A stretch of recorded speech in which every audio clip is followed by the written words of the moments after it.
누구나 행복하기를 원하죠. 그러나 모든 사람이 행복을 누리는 것은 아닙니다. 왜 그럴까요? 참된 행복의 비결을 잘 알지 못하기 때문입니다.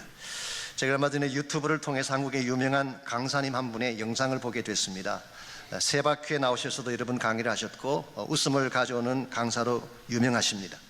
말만 잘하시는 게 아니라 얼굴도 잘생겨서 아줌마들이 참 좋아하세요.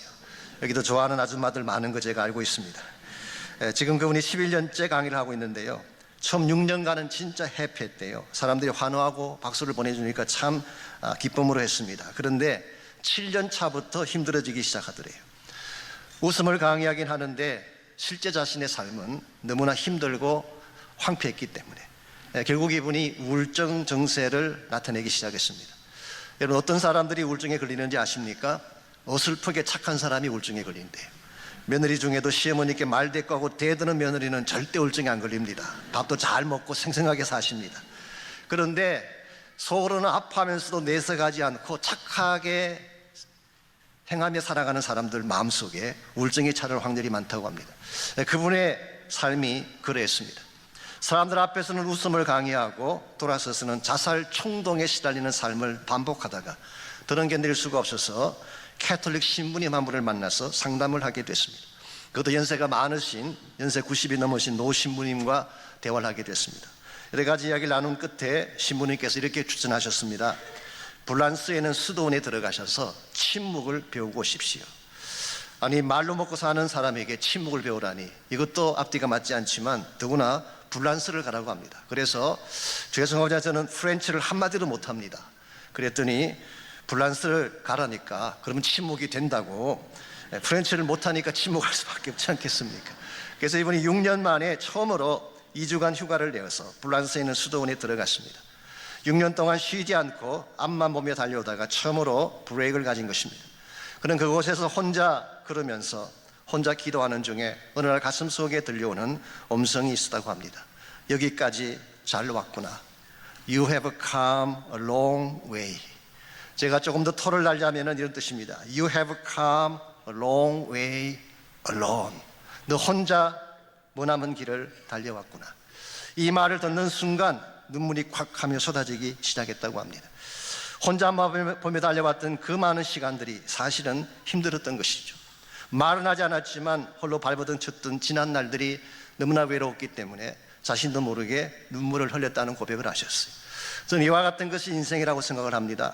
겉으로는 아무 문제가 없는 것처럼 살아가고 있지만 우리 모두의 마음속에는 남들이 모르는 눈물이 있고 고갈된 심령들이 있습니다. 특별히 척박한 이민자의 삶을 사는 것 어렵잖아요. 가도 끝이 보이지 않습니다. 막연할 때가 한두 번이 아닙니다. 말도 통하지 않는 이국 땅에서 아프다고 소리 지를 수 없는 곳, 남몰래 혼자 눈물을 짓는 사람들이 얼마나 많이 있습니까? 이와 같은 광야 같은 이민의 길을 우리 혼자 힘으로 걸어갈 수가 있을까요? 절대로 혼자 힘으로 살아갈 수가 없습니다. 함께 갈 동행자가 필요한 겁니다.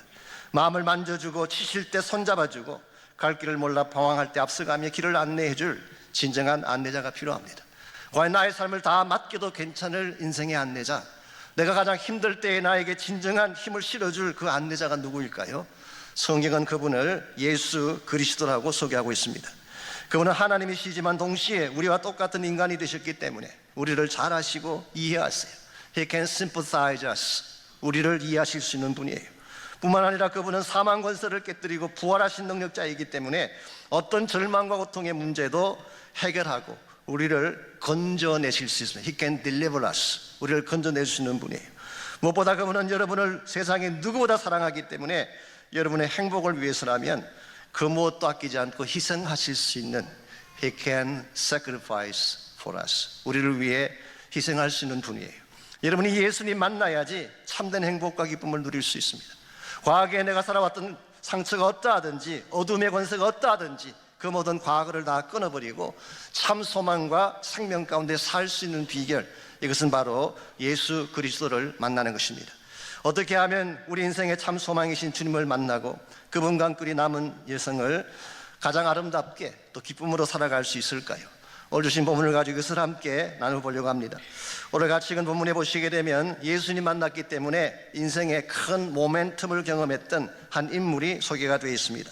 1절과 2절을 보겠습니다. 예수께서 여리고로 들어가 지나가시더라. 삭개오라 이름하는 자가 있으니 세리장이요 또한 부자라. 자, 이 말씀에 의하면 예수님께서 여리고성으로 들어간 사건을 밝히고 있습니다. 사실 이것은 예수님이 예루살렘으로 올라가시는 일정 가운데의 마지막 주간입니다. 많은 성경 주석가들은 예수님이 고난당하기 한 주 전이 아닌가 그렇게 설명을 하고 있습니다. 여리고라는 성이 어떤 성인가요? 팔레스타인에서 가장 오래된 도시입니다. 어떤 분은 7,000년 전에 세워졌다, BC 7,000년에 세워졌다 그렇게 말하는 분도 있고, 어떤 성에 가서는 BC 9,000년 전에 세워졌다 그렇게 말하는 분도 있어요. 아주 오래된 고도시입니다. 종려나무가 많고 오아시스가 많았기 때문에 종려의 성읍이라고 불리기도 했습니다. 특별히 베르야 지방에서 요단강을 건너가는 통상인들이 많이 거쳐가는 곳이기 때문에 부유하고 화려한 도시, 그래서 온갖 유흥과 엔터테인먼트가 꽉 차 있는 도시가 여리고였습니다. 그 시대에 라스베이거스다라고 보면 되는 것입니다. 이와 같이 흥청망청 살 수 있는 이와 같은 부유한 도시에 오늘 본문에 보니까 삭개오라고 하는 한 인물이 살았다고 말합니다. 삭개오라는 이름의 뜻이 뭘까요? 순결하다, 깨끗하다 그런 뜻입니다. Pure and clean.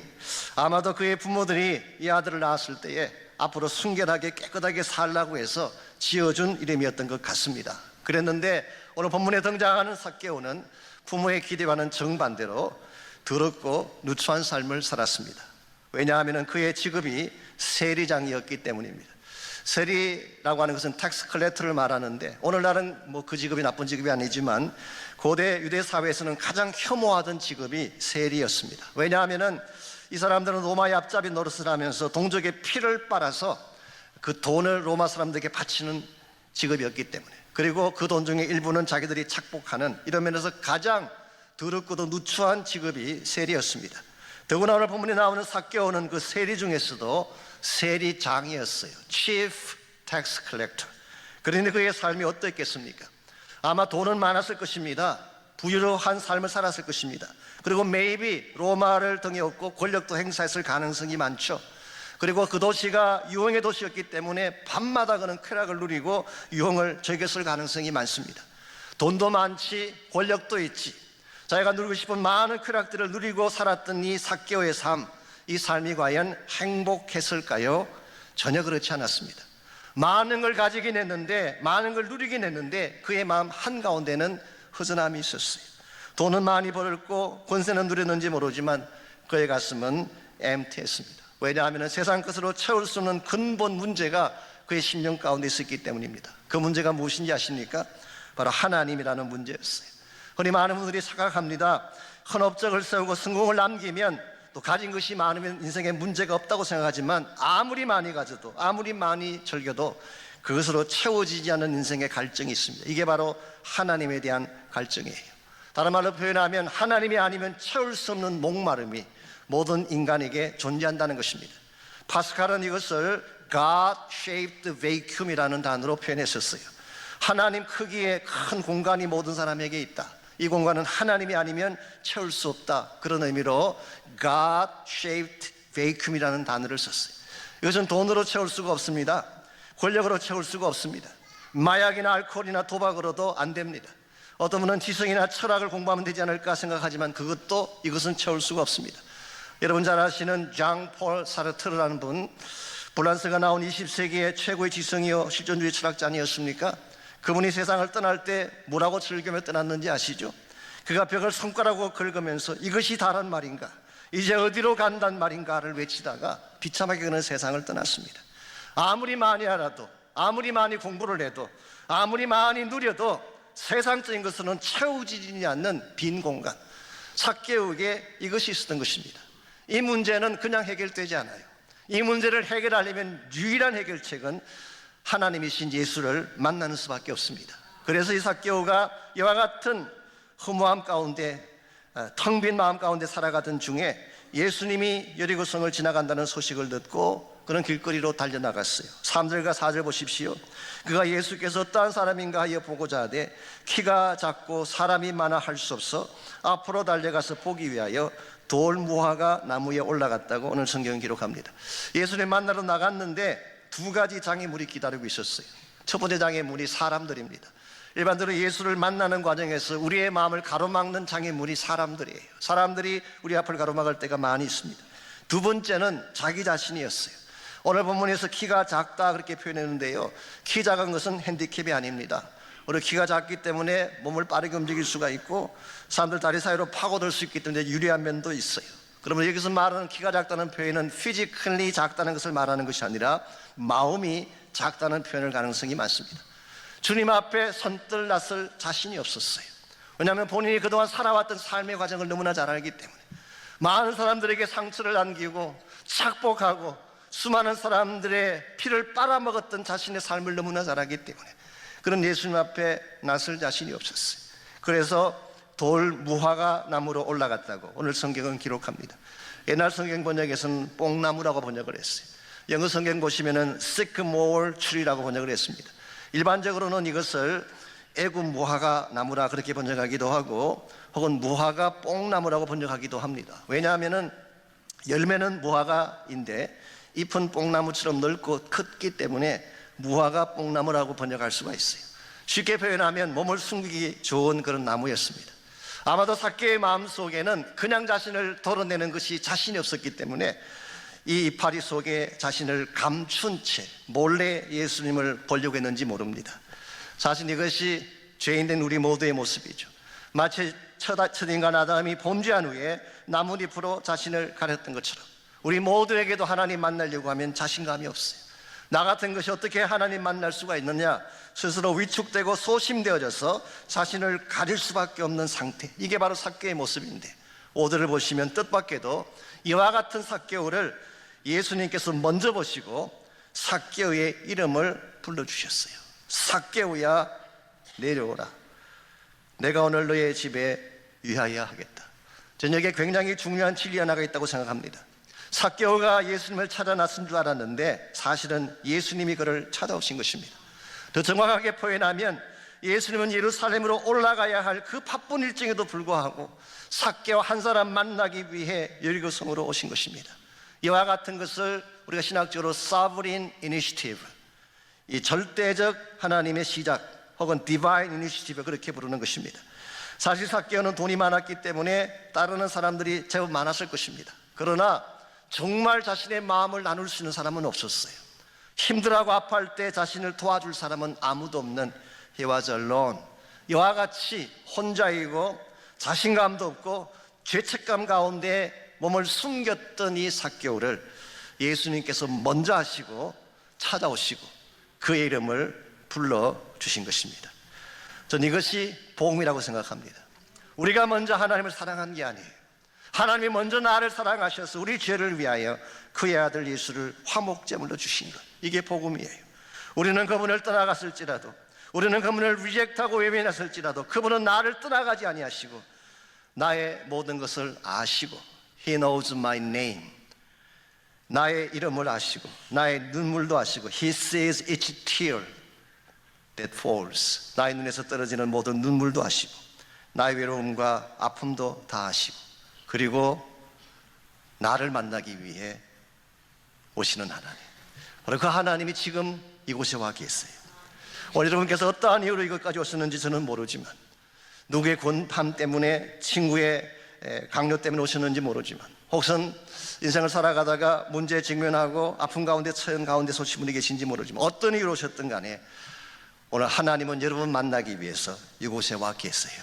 바로 2000년 전에 나를 위해 죽으시고 부활하신 바로 그 예수님이 우리가 예배드리는 바로 이 자리에 지금 우리 앞에 와 계세요. 저는 여러분 한 분 한 분이 이 예수님 꼭 만나고 돌아가시기를 축원합니다. 이분 만나야지 우리 삶이 편할 수 있기 때문에, 이분 만나야지 모든 절망을 끊고 새로운 인생의 뉴 챕터를 열 수 있기 때문에 우리가 어떻게 하면 이 예수님 만날 수 있을까요? 예수님 만나고 우리 인생의 진정한 변화를 경험하려면 무엇이 필요할까요? 오늘 본문에 보시게 되면 이 삭개오가 예수님 만나 변하는 과정에 세 가지 단계가 있는 것을 볼 수 있습니다. 3 steps, 세 가지 단계가 있습니다. 첫 번째 스텝이 내려오는 단계였어요. 우리가 예수님을 만나려면 먼저 내려올 줄 알아야 돼요. 내려옴이 필요합니다. 5절 말씀 보시면은 예수님께서 이 삭개오가 돌무화과 나무 위에 올라가서 자신의 몸을 숨겼을 때 삭개오에게 분부하신 주님의 말씀이 뭔가요? 속히 내려오라, Calm down immediately. 지금 즉시 속히 내려오라. 매비 삭개오는 나무 위에서 자기의 자신의 몸을 가리고 있으면은 감추어진다고 생각했을 가능성이 있어요. 근데 과연 우리의 더럽고 누추한 모습이 나무 잎으로 가려질 수가 있을까요? 또 우리 죄를 가린다고 해서 죄가 없어질까요? 죄는 가린다고 없어지는 것이 아닙니다. 포장한다고 해서 사라지는 것도 아니에요. 죄는 반드시 다뤄야 되는 것입니다. 우리가 아무리 그 모양을 잘 꾸미고 우리의 교양이나 지성으로 잘 포장을 해도 죄의 근본 뿌리가 처리되지 아니하면 결국은 죄의 냄새가 나고 죄로 말미암아 죽게 되는 것입니다. 로마서 6장 23절은 기록하기를 죄의 삭은 사망이라고 했습니다. 죄는 우리를 죽게 만드는 원인이에요. 하나님과의 관계를 단절시키는 것입니다. 그래서 죄를 짓게 되면 마음에 기쁨이 없고 평안이 없고 생명이 없는 것입니다. 사실 우리가 겪는 모든 불행의 근본 원인을 트레이스 가게 되면 맨 마지막에 나오는 단어가 뭔지 아세요? 죄라고 하는 단어입니다. 우리가 아파하는 이유, 가정이 깨어지고 상처받는 이유, 두려움과 디프레션 속에서 신음하며 살아가는 근본 이유가 바로 죄라고 하는 문제입니다. 그러므로 죄는 숨기고 포장한다고 될 문제가 아니라 반드시 처리해야 되는 것입니다. 죄를 씻는 유일한 길은 무엇일까요? 예수의 보배로운 피밖에 없습니다. Nothing but the blood of Jesus. 예수님의 보배로운 피 외에는 우리 죄를 씻을 방법이 없습니다. 그러므로 죄를 움켜잡고 숨기라기보다는 우리 예수님 앞으로 나와서 나의 모든 자존심과 나의 치매를 다 내려놓고 내가 지금 올라가 있던 나무에서 내려와서 예수님께 엎드리지 아니하면 참된 차원의 회복과 치유는 시작될 수가 없습니다. 제가 범설교할 때마다 늘 자주 인용하는 예화가 하나 있습니다. 한국에 있는 여자 교수님에 대한 간증인데요. 이분이 인류대학을 나오시고 좋은 가문 출신이에요. 남편의 사랑을 많이 받는 사람. 그 남편도 좋은 가문 출신이고 기업체를 운영하면서 가진 것이 많은 남자였어요. 두 사람이 어릴 때부터 사귀면서 교회를 다녔는데요. 그러다 보니까 어릴 때 교회를 다니긴 했지만 이런 생각이 들었다고 합니다. 교회 나가는 것이 괜찮긴 하지만 나가지 않는다고 해도 과히 불편할 것은 없다. 마음만 먹으면 1등 할 수 있고 원하는 것 돈 주고 사면 되니까. 이런 자세로 신앙생활 했으니까 제대로 신앙생활 할 리가 없죠. 그랬는데 어느 날 그 두 사람이 하나밖에 없는 딸아이가 시름시름 앓기 시작하는 것입니다. 처음에는 괜찮겠거니 생각했는데 점점 악화되어져 갔어요. 몸이 점점 말라가고 생명이 점점 꺼져가는 것을 느끼게 됩니다. 세브란스 병원에 데려가도 서울대 병원에 데려가도 일본까지 데려가서 치료를 받기를 원했지만 전혀 효과가 없었습니다. 그때 이분이 비로소 깨달은 중요한 사실 안에 있을 때요. 나의 인생에는 내 마음대로 되지 않는 것도 있구나. 지금까지 돈만 있으면 모든 걸 할 수 있다고 생각했는데 내가 가진 그 돈이 나의 사랑하는 딸 하나 고칠 수 없는 돈이라면 그게 나에게 무슨 의미가 있는가? 지성의 모든 문제 다 풀 줄 알았는데 나의 딸 하나 살려낼 수 없는 PhD가 무슨 소용이 있다는 것인가? 이때부터 이분이 하나님 앞에 피를 토하며 회개하며 기도하기 시작했어요. 하나님, 나의 교만을 용서해 주십시오. 하나님 없이도 살 수 있다고 생각했던 나의 교만을 용서해 주십시오. 이와 같이 수개월을 기도하는 중에 어느 날 권사님 한 분이 찾아오셨어요. 이렇게 말씀하십니다. 사실 저는 신유의 은사가 있는 것도 아니고 신비로운 힘이 있어서 온 것이 아닙니다. 두 분이 너무 힘들어 하신다는 소식을 듣고 그저 기도해 드리려고 왔습니다. 그리고 그 딸 머리 위에 손을 얹고 잠깐 기도하고 가셨는데 그때부터 딸이 회복되기 시작하셨어요. 이것을 체험한 이후부터 이 여자 교수님의 삶이 바뀌었어요. 그가 지금까지 사랑했던 모든 것 다 내려놓고 예수님을 전가하고 예수를 간증하는 삶으로 변화되었다고 합니다. 우리에게 지성이 필요하긴 하지만 정말 예수를 만나려면 지성의 상아탑에서 내려와야 돼요. 우리에게 물질이 필요하긴 하지만 정말 예수를 만나려면 금고에서 나와야 돼요. 우리에게 권력이 필요하고 권세가 필요하긴 하지만 정말 예수를 만나려면 어떠한 권세자라도 예수 앞에 무릎을 꿇어야지 참 회복이 시작되는 것입니다. 이와 같이 우리가 예수님 만나서 진정한 차원의 회복을 경험하기를 원한다면 일단 내려와야 돼요. 두 번째로 내려오는 후에는 영접하는 것이 필요합니다. 내려오는 후에는 영접함이 필요합니다. 6절 말씀 계속 보시면은 삭개오가 취했던 두 번째 액션이 나옵니다. 급히 내려와 즐거워하며 영접하거늘 그랬어요. 여기서 영접한다는 말은 인격적으로 받아들인다 그런 뜻입니다. Heartily welcomed 하고 received 그런 뜻이에요.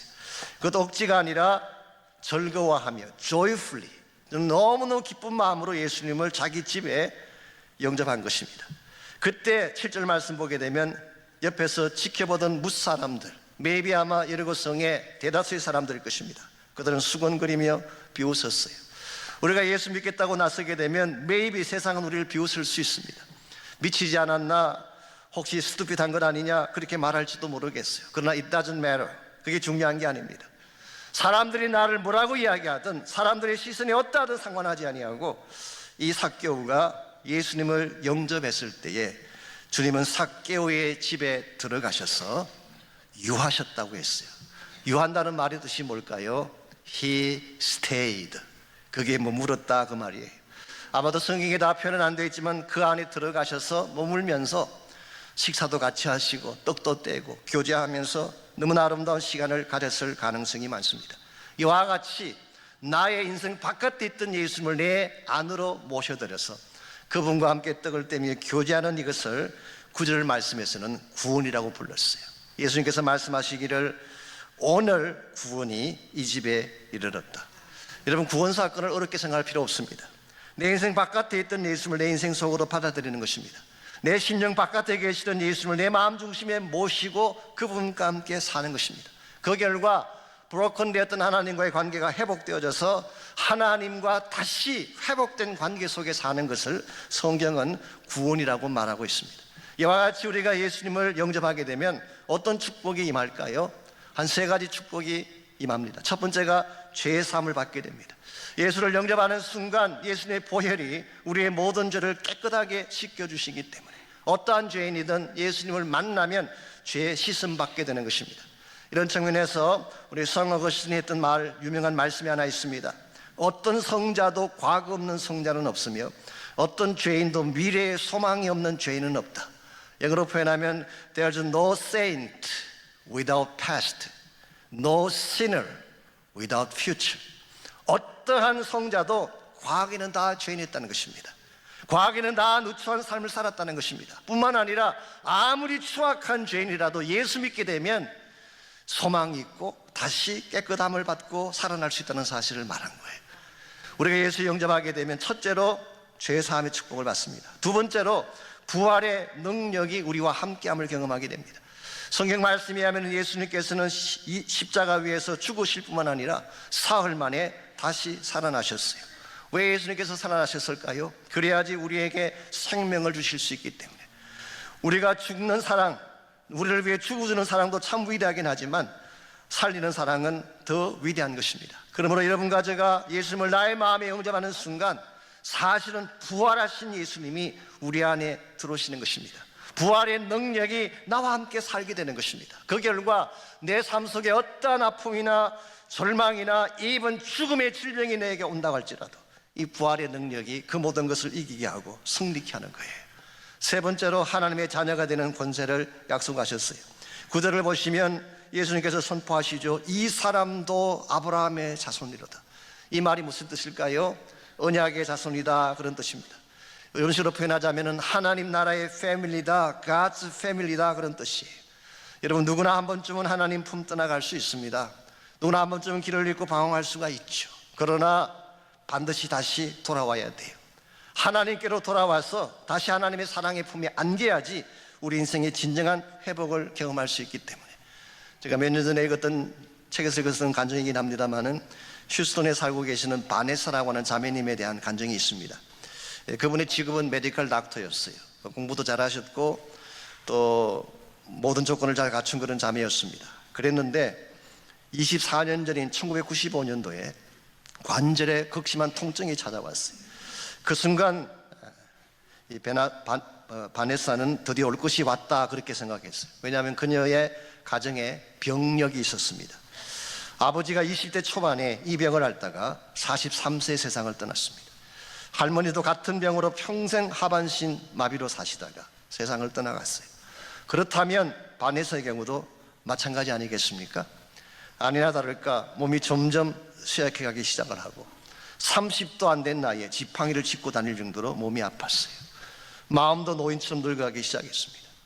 교회를 다녔기 때문에 교회당에 들어와서 예배를 드리려고 의자에 앉으려고 하면은 45분 내지 50분이 걸렸대요. 보통 사람들이 2, 3분이면 앉을 시간을 그는 40분, 50분을 쓴 것입니다. 그래서 예배가 끝나면 의뢰의 모든 성도가 다 나갈 때까지 혼자서 기다렸대요. 다른 사람에게 폐를 끼치는 것 같아서 그것도 싫었지만 자신의 누추한 모습을 보이는 것이 싫었어. 웬만한 사람 같았으면 어쩔 수 없는 가문의 뿌리야 자신의 처지를 원망하고 저주하고 포기했을 가능성이 많은데 바네사는 그렇지 않았어요. 만일 부활하신 예수님이 나와 함께 하신다면 어떤 불행의 뿌리도 끊을 수 있어. 그리고 그는 하나님께 나가서 기도하기 시작했습니다. 내 가슴 속에 임재하신 부활의 능력에 주님을 붙잡고 기도하기 시작했어요. 이 부활의 생명이 나를 고쳐주십시오. 나를 다시 일어나게 도와주십시오.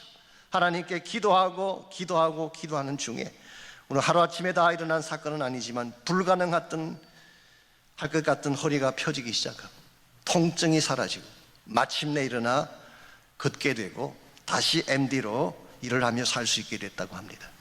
사랑하는 형제 자매 여러분, 기적은 멀리 있는 것이 아닙니다. 바로 여러분 안에 있어요. 여러분 안에 오신 예수 그리스도가 바로 기적이에요.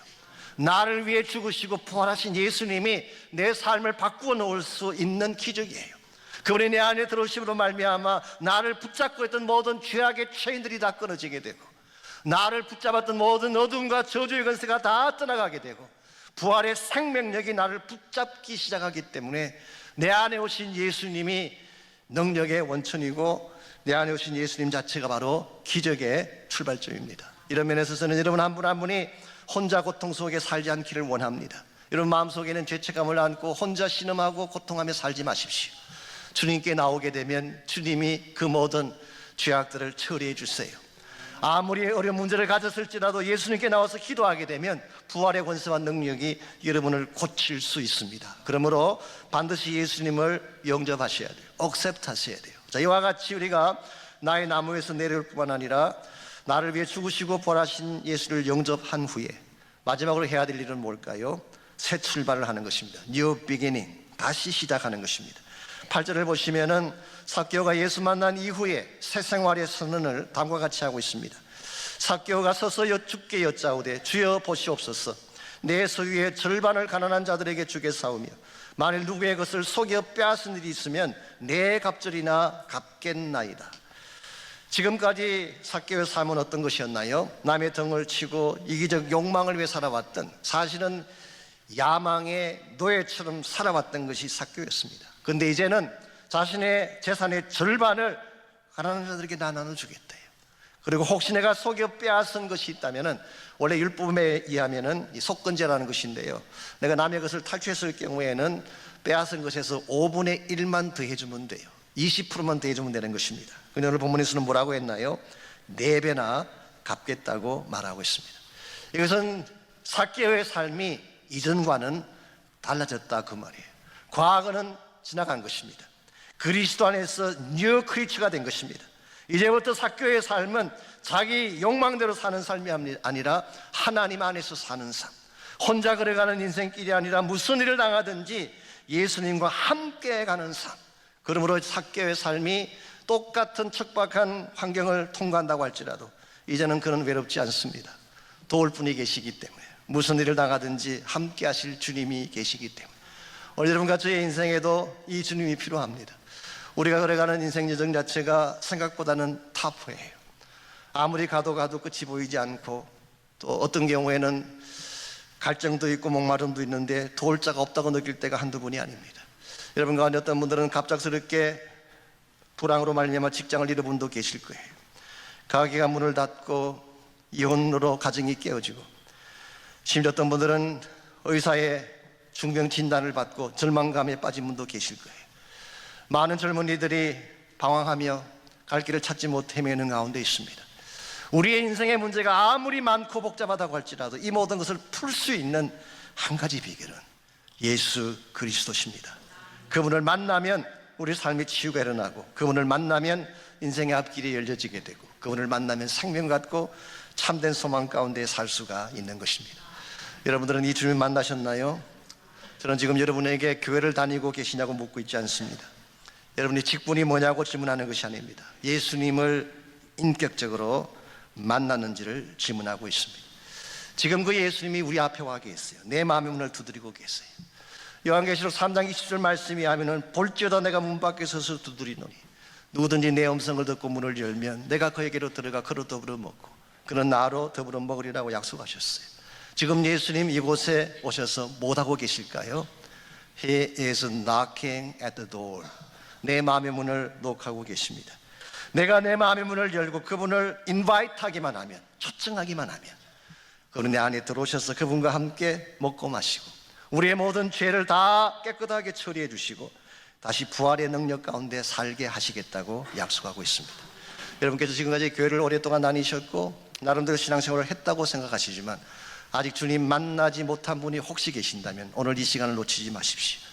제가 언젠가 정다빈이라고 하는 탤런트에 대한 신문기사를 본 적이 있습니다. 여러분도 다 아시겠지만 참 밝고 명랑했던 자매였어요. 인기도 좋고 가진 것도 많았습니다. 그랬는데 자살로 생애를 마치고 말았습니다. 충격적인 것이 뭔지 아십니까? 이분이 평소에 교회를 열심히 다녔다는 사실이에요. 심지어 그분이 자살하기 하루 전날 새벽 4시 반에 자신의 홈페이지에 다음과 같은 글을 올렸습니다. 주님, 날 사랑해 주시는 것 참 감사해요. 저와 함께 하신다는 것도 알아요. 그래도 나의 마음 너무 아픕니다.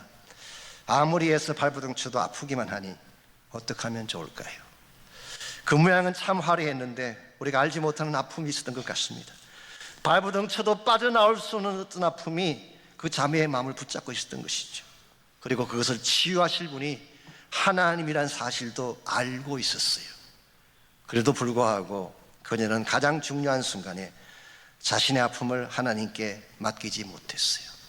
She was almost there, but not get it. 거의 거기까지 갔는데 하나님을 붙잡지 못했어요.